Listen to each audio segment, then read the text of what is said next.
All right.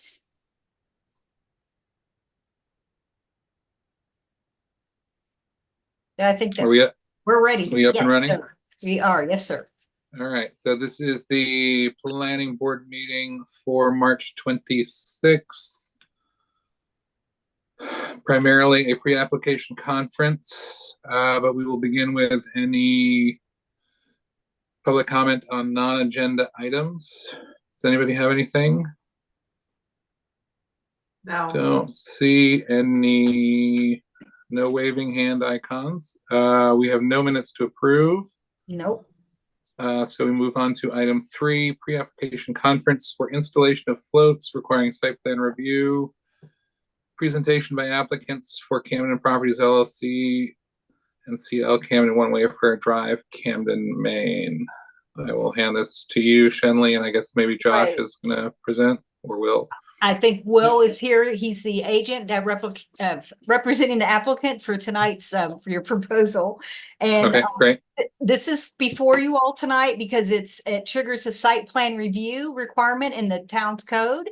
And the purpose of the site plan review, as you know, is to assess the impact of new development on surrounding properties, any municipal facility services, and the natural environment. So the use is not anything under discussion tonight. It's just the, criteria for site plan review. And as specifically under the code, it says under 12.16, it says proposals to construct, enlarge, or extend piers, wharves, bulkheads, breakwaters, consolidated piers, causeways, marinas, bridges over 20 feet in length, and uses projected into water bodies. And that's where the trigger is. This is a use projected into the water body. So that's how that goes. And then under site plan review, the applicant has the option of they encourage you to do a pre-application conference with the planning board. And so the applicant has chose to do this. And this is going to be before their formal submission of their site plan, and a complete submission. And also under that site plan review criteria for this specific type of project, under 12.2G, it says that applications under this planning board shall obtain comments from the Harbor Committee. And as you know, this has, I guess, a preliminary design review has been forwarded to the Harbor Committee. And they decided at their last meeting that they would like to do a site walk, a site visit, which is going to be scheduled for tomorrow. It has been scheduled. So anyways, it's the code does say it's required, the plan board is required to get comments from the Harbor Committee on this proposed project. The Conservation Commission, as well as other appropriate town officials and committees, may be asked. So that's under your purview. If you decide, you can ask for additional comments as far as that goes. And actually they are just required to meet the site plan review criteria, and that's in your 12.6 under your approval criteria. And it does specifically call out under 12.6J, there's special criteria for uses that project into the water bodies. And in addition to the regular criteria for site plan review, it has to show that the project, they have to demonstrate that it's suitable for the proposed use according to the following special criteria. And that's 1, the project must not cause undue erosion on or near the site. And 2, the proposed use must not cause degradation of marine life in or near the area. And anyway, so that goes on for there. So not to ramble on and on, but that's pretty much why we're here and how we got to this point, just so it's clear. And you also will need a comment, actually an approval in writing from the harbor master. Yeah. For this particular one as well. And that's in your chapter 108. It's harbors and waterways, -30 floating ramps. And there's criteria in there that it must meet. But it actually really doesn't even apply, but at least he'll give his written approval whether or not he can move forward with this as proposed. So that's pretty much it in a nutshell without, I can turn it over to whoever, Will or whoever wants to do the presentation. Yeah, go for it, Will. All right, thanks. Good evening, everybody. So Will Gartley from Gartley and Dorsey. I'm representing Lyman Morse on their application. And they're proposing 4 8-foot by 30-foot floats This is a project that started back in 2017. We actually received DEP approval back then for 6-foot wide floats. And so we have applied to amend that permit to allow the wider floats. And the project didn't go forward at the time because the location of the floats that we were proposing put the end of the floats right at the current federal channel. And the Army Corps has a setback from that federal channel. So we were going to be in conflict with that setback, even though we weren't in the channel.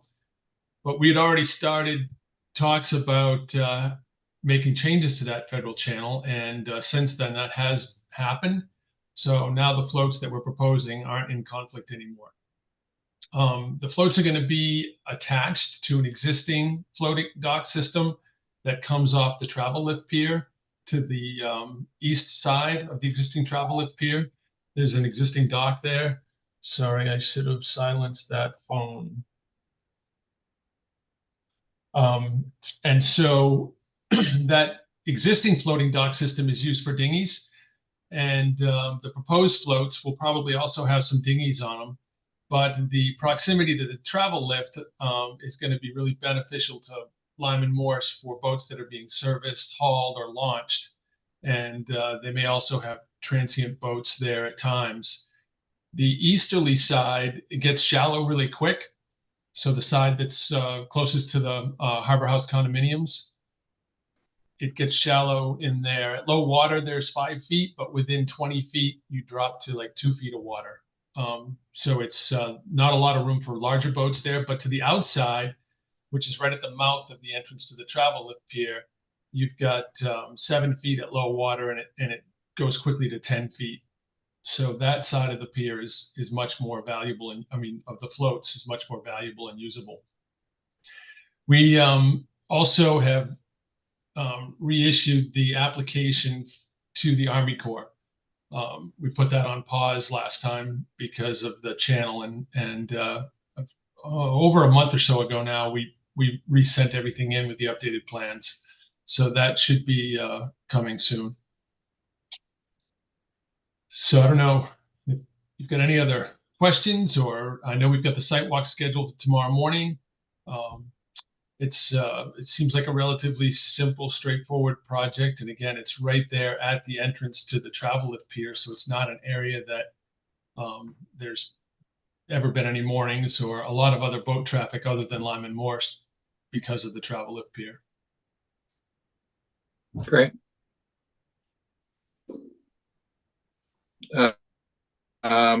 John?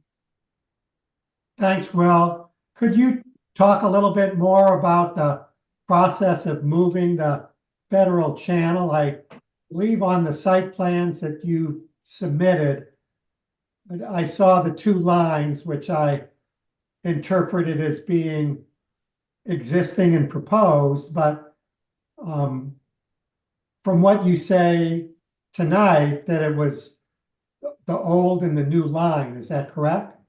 Yes. Yep. So that actually happened, and it literally took an act of Congress. So that federal channel has to be, if you change it, then it has to be, an actual act by Congress. So that process took a while. It started out with making sure we had town support, and then reaching out to the legislation or legislators and having it go through, a process.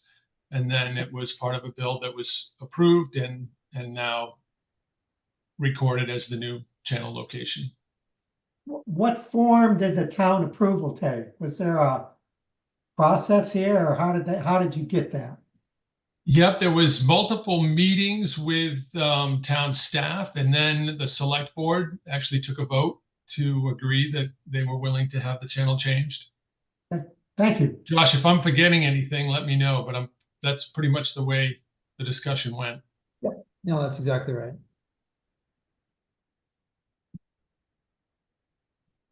Cool. So, well, I have a couple questions. Yeah, go ahead, Pat. Without knowing too much more about the floats, I'm thinking they'll have moorings. Yes. So right now there's piles at the end of the existing dinghy floats. But these will be attached to those floats, but then they'll be also supported by new moorings. So there'll be mooring blocks and chain. So mooring blocks and chains do those chains vary depending on the tide? They do. Yep, they drop down and then come back up. Very similar to the situation for all the floats in the Inner Harbor. Mm-hmm. I think, well, I guess one of the comments or thoughts that's coming across, given earlier literature that Jeremy had passed out when we were talking about moorings in general,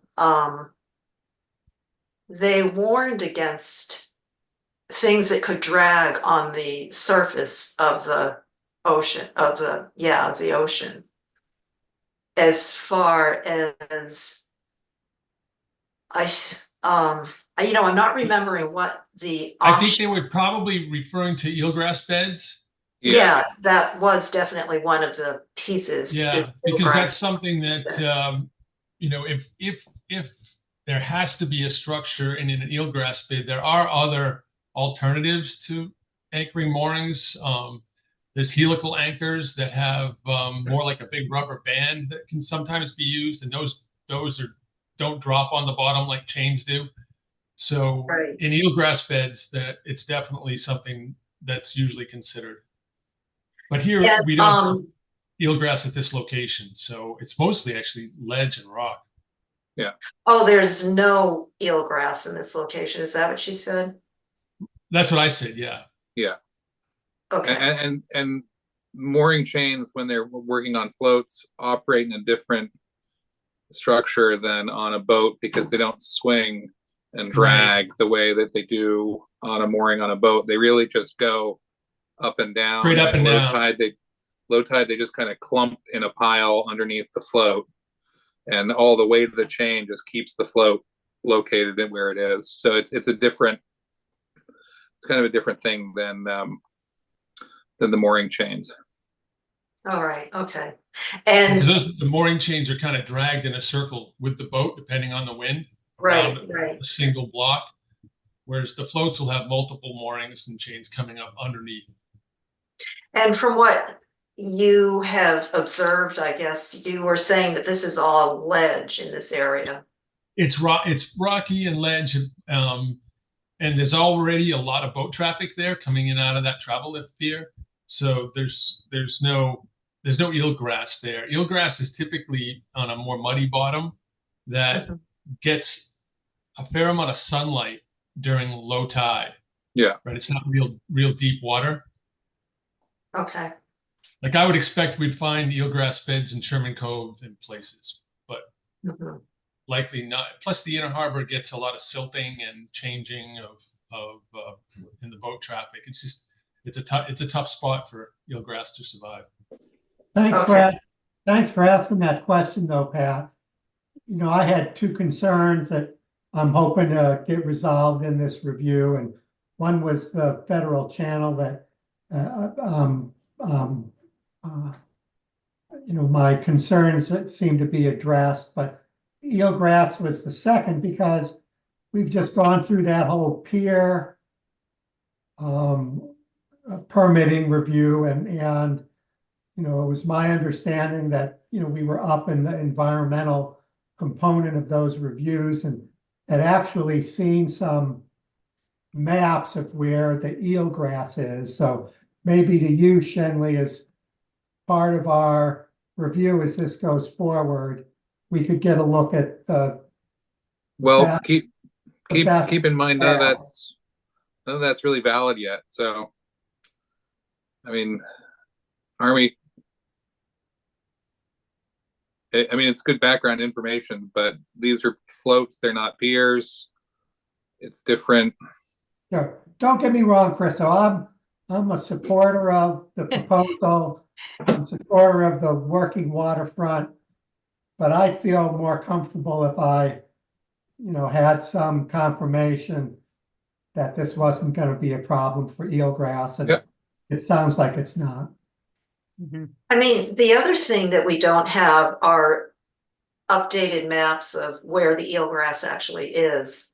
And I think that was something we had to get, I'm not sure from whom, Yeah, but but again, I just sort of want to like when we've been talking about all that, that's on piers, which are fixed structures. These are floats. It's a different category. It's a commercial, like, and none of that has actually been approved. So you know, I mean, I just don't want us, especially right now where we're just a pre-application meet conference. I don't want us to go down that wormhole. Like, yes, we absolutely need to be considering it. I'm not saying we shouldn't, but I'm also fairly familiar with this site, and you'll see tomorrow it's not a particularly, I mean, it's already an industrial working waterfront location. right. So okay, great, thanks. I think Matt's had his hand up. Yeah. Does anybody Yeah. want yeah, Thanks, Matt. guys. Yes, and if there, my question is less around like environmental stuff. In this proposal, you had mentioned that there's already a lot of traffic in the area. Can you help me understand what percentage of traffic about Lyman Morris is responsible for their like commercial operations at that pier? And then with the deployment of these additional floats, what percentage increase can we expect activity within the harbor and around that area? Yeah, I'll do my best. If I don't answer your question, let me let me know. But I mean, the federal channel's right here, so you know this is where all the boats come and go through the harbor, and then the fuel dock for Lyman Morse is right just north of this location. So all the traffic coming and going to the fuel dock is coming right by this spot. And then all the boats being hauled are going to be coming from this spot. And these floats really aren't intended to necessarily generate more traffic. It's to better handle the traffic that they have. I mean, there could be an extra spot there once in a while, especially during their busy weekends and when they have the races, that they could tie up some boats there. But it's also going to be a big safety issue for them, because when they launch boats, if anything goes wrong, there's no float close by that they can tie to. And this is going to be a big improvement for that situation. So they launch a boat, and for some reason it doesn't start, it can go to these floats. And I mean, I'm sure there's other small boat traffic that goes in around here, especially at high tide. When you go in front of the harbor condominiums at low water, there's a pretty big stretch there. I couldn't tell you the exact distance, but it's more than 75 feet that actually is drained, and there's no water. So during low tide, there's not a lot of activity, but during high tide, there's still kayakers and other traffic that comes through here. Okay, I think that was you didn't answer it, but you did provide some other tangential information, which I think is important. That this is Lyman Morris is, from what I understand, is now presenting this mostly as a something that's necessary for them to operate safely and soundly, and it's not presented as something that they're like as a means to increase output at the fuel dock and traffic in those areas. So would you be able to go on record and say that this activity isn't going to demonstratively increase the traffic in that channel, because it is a hyper narrow channel? If we're talking about bringing more boats through and potentially even larger boats through, that gets kind of dicey in there, right? Yeah, I mean, this isn't a lot more space, and it's very close to the travel lift pier. So when boats are being launched and hauled, you're not going to be able to be there. I mean, like I said, at the busy weekends. So this is only to support the launch? I'm just trying to understand, because there wasn't a lot of explanation. I mean, I think it's going to get used in many ways, right? All the boats that they already have coming and going, the transients, the boats that they're hauling and servicing and launching.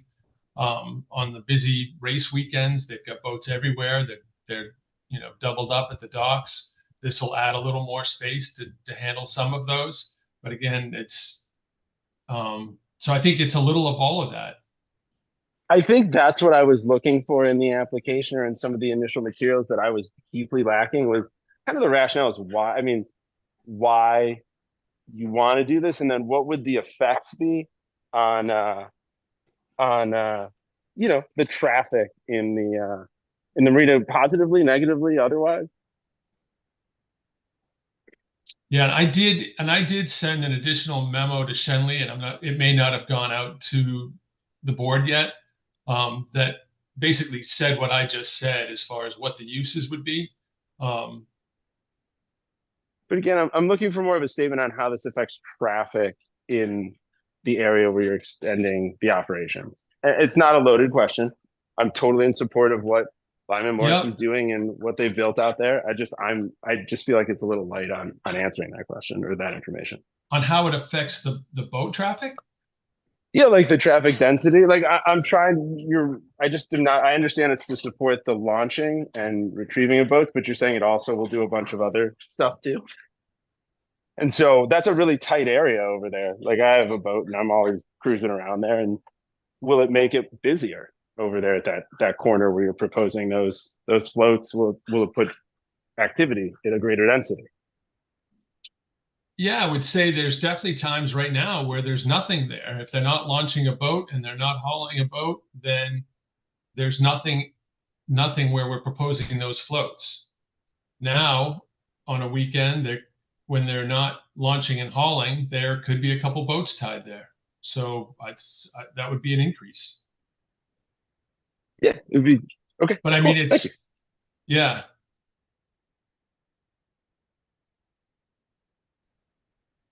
Okay.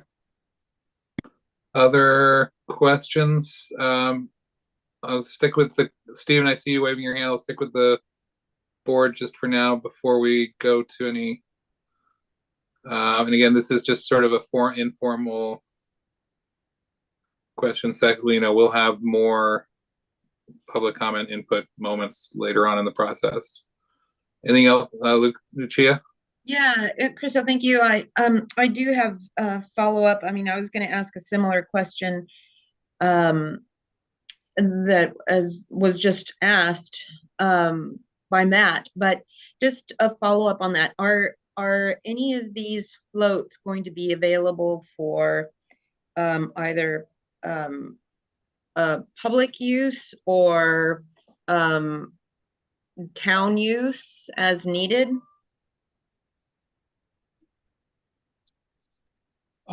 That's not something I've discussed with Lyman Morse, but I think during the summer, my guess is that these will be quite busy. But I would also imagine that I know there's a lot of cooperation in the Inner Harbor between Steve Pixley and Lyman Morse and the Yacht Club, and there's different shuttles that are shared at different times, and a lot of cooperation when needed. So.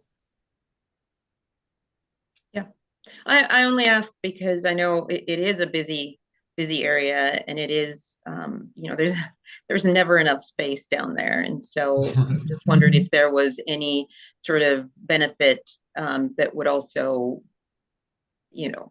help the town. Will, you mind if I speak to that a little bit? My name is No, Matt not at all, Graham. Matt. I'm the Chief Operating Officer of Lyman Morse. Sorry, I'm coming to you from my house instead of the office because we just had a baby. This would definitely increase dockage options for the public. And obviously Lyman Morse plays a critical role in the event there is an emergency. It seems like at least every summer, we end up helping a boat that's in need, whether it's hauling it out or doing an emergency repair. The floats would be owned by the company. So obviously they wouldn't be open for anyone to just tie up to, free of charge at any time. But if there's an emergency, they would obviously present another option for people. And they'd also present an option for people looking to enjoy the harbor or enjoy the wharf that Lyman Morse has built. All right, thank you. Yeah. Great, thanks, Matt. Mark, do you have any questions? Thoughts? I do not at this time, Curso. Okay, great. Stephen Gold, do you have a question? Yes, I do. my question, as soon as I get my video working,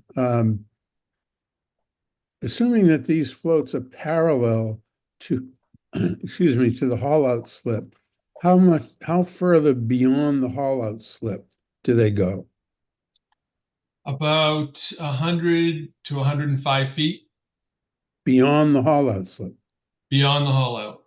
Yep, because there's 8 floats there that are 30 feet long. So that's, I mean, 4 floats that are 30 feet long. So it's 120 feet total, but there's some overlap at the dinghy float, and that overlaps a little more.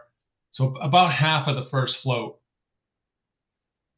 So this is going well out into the outer harbor, more than 100 feet. I don't know exactly where that inner harbor, outer harbor line I- cuts across there. I Stephen, think but it is yeah. in the outer harbor, I believe. It does kind of straddle into, yeah. It's close Yeah. to the line. My other, just. Stanley, can you share the image on screen? Do you want to throw it up that they provided of the diagram? Let me see if I can find it. If while not, you're that's talking. okay. I That- can figured share it. that I would help have it. answer this. I can do that. Can you share your screen? Well, okay, Hmm. perfect. Can everyone see it? Yeah. Yeah, so here's the travel lift, existing travel lift pier fingers, and then 4 new floats. And how far would a boat be able to extend out off that float? I guess it depends on the size of the boat, but maybe If they're based on chains, they're not going to stick very far out. Yeah, it wouldn't really be safe for the vessel for it to extend far beyond the float. But I didn't know if there's just, I was looking more remark- for like a specific. guys, okay. One at a time, please. Well, could I finish? I haven't finished. Yeah, I mean, Stephen was asking a question, so I'll let Stephen continue. Something that was brought up at the last Harbor Committee meeting is that at least a significant part of this dockage is going to be used for dinghies. Which I have 2 comments about that. One is that is certainly going to increase the traffic in that area if you add, dinghies about 8 feet wide, pointing out from those docks. That's room for a lot of dinghies. And if there is an eelgrass issue, I think we have to recognize that the presence of dinghies tied up there creates more shading along the bottom. That's it. Yeah. Okay, thanks, yeah, Steve. as far as Chris, do you mind if I just quick No, go response? for it. I've been labeling this, maybe unfortunately incorrectly, as dinghy dock floats, mainly because that's what this original float system was always referred to by Lyman Morse, and so we had just labeled it as the dinghy floats. The reality is that there may be a couple more dinghies, but that's not the intent of adding these floats. It's really for the travel lift and a few more transient boats. But there's, unless something drastically has changed recently, there's no eelgrass there at that location. Okay. Can And I again, just Oh, sorry. well, as I say, it'll be easier to sort of see some of this, and we'll have more detailed information when we actually get the final applications. But go ahead, Lucia. Right. Yeah, let's just follow up on that regarding the transient boats. What percentage approximately would you say that you're going to have transient boats there, paying to stay overnight, basically? Matt or Josh, can you help me on that? What percentage is going to be for repairs and necessary, tie-up during those procedures, and what percentages of it is going to be transient rentals? Yeah, it's hard to say, but the way our business basically works is in the spring and fall, it's primarily boats that are there for repair and or that we're prepping to haul out. We haul out 120 boats a year and store them. All kinds of vessels, from community ones to fishing ones to boats that are coming from away for our services. Yeah. And then, you know, in the midst of summer or during events like the Camden Classics Cup, it would be primarily transients. Okay. So I guess the mix shifts essentially from, you know, April all the way to October. Thank you. Mhm. Okay. I think we can, if you want to stop sharing, if everyone's got a good look at it.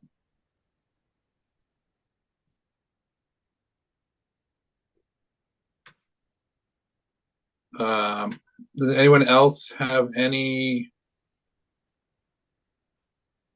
I mean, these are all really great questions. It is one of these funny things, like it's a bunch of floats. It's relatively straightforward, but it is a key spot in the harbor. So, you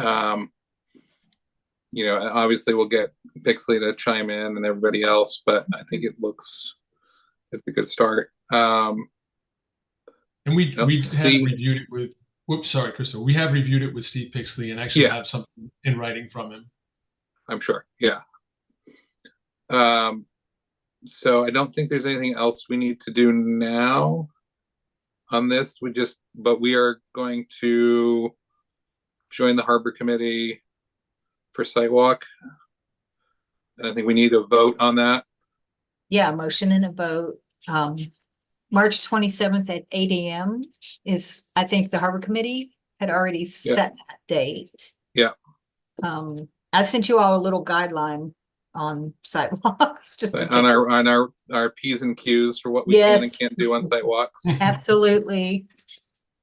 I see Matt has, Yeah, before Matt, you go to that motion, I just Yeah. had a question because I'm new to this process. Yeah. Will there be another, is there a more formal submission that happens later? yes, absolutely. Yes. This Okay, is just, okay, cool. this is the pre-application. Then we'll have a full application meeting, hearing, the whole 9 yards. Mhm. Right. Great. Is there an opportunity to put questions in writing to submit to Lyman Morris so they could address them in their formal application in advance to save issue? You can send Yeah. it to staff and then we'll forward it through. Perfect. Thank you. Yeah, that would be great. Much appreciated. I mean, it's always better to be prepared. And Will know what loves having the questions are. questions in advance. Absolutely. It's kind of like stealing a copy of the test, right? Yeah. Do you have any questions, Will, or anything you need to ask? No, this has been very helpful. I appreciate all the Good. questions. And like I said, it's better to understand what everybody's questions and concerns are. Okay, great. Pat? Where are we meeting exactly for the site walk tomorrow? Well, I think the last email I saw was at the travel lift, which It was is at the travel lift, right? a Do you pretty have- easy landmark to spot when you come down the hill at Lyman Morse. Okay. It's the great big X machine Blue. that pulls the boats out of the water. Yeah. Okay. Walk past the retail, all the, the retail shops, go past Uh-huh. that, walk towards the water and you'll see The it. very southern end, right where those floats are going. Okay. Thanks. So I'll but I make need a a- motion. I'll make a motion that we schedule a site visit to match up with the Harbor Committee. I understand that'll be at 8 o'clock tomorrow morning, Yes. Great. whatever date that is. Okay. Thank you, John. Do I have a Pat second? I think we can just do I guess I'll do a roll call. Well, or we'll just show a show of hands. All in favor? Mhm. Oh, I see a hand up from Matt. So that is scheduled. I do have a question. Yeah. Quick one. Will or anyone else, when we go for the site visit tomorrow, will there be any landmark that'll show us where the The extent of- channel. well, where that Not the channel, but there's a buoy that's been placed buoy. where the end of the floats will be. Great, thank you. right. Okay. And I actually just got a request from our yard foreman, who I guess must be looking at the live stream. He was wondering if you guys would mind parking at the top of the hill and then walking down to the travel lift so he can still move equipment around. We would appreciate that. Oh, we were if just gonna you don't- park in a line right in front of the travel lift. Yeah, make sure you block the whole way. And make sure we'll take all of our keys out of the ignitions and, Right. Those are called speed bumps, Chriso. well, a travel lift can pick up a car, right? I can't comment on whether that's ever happened or not. But thank you. All right. Well, thank you guys. We'll see you Thank all in the you. morning. All All right. right. I think the only other thing on our agenda is to remind you all that April 2nd is the select board meeting with the public hearing on short-term rentals. Right. And there's a draft of 215, chapter 215 on the Yeah. website too, for you all, in case you didn't see it yet. And we can send it to you tomorrow if you want. And, yeah.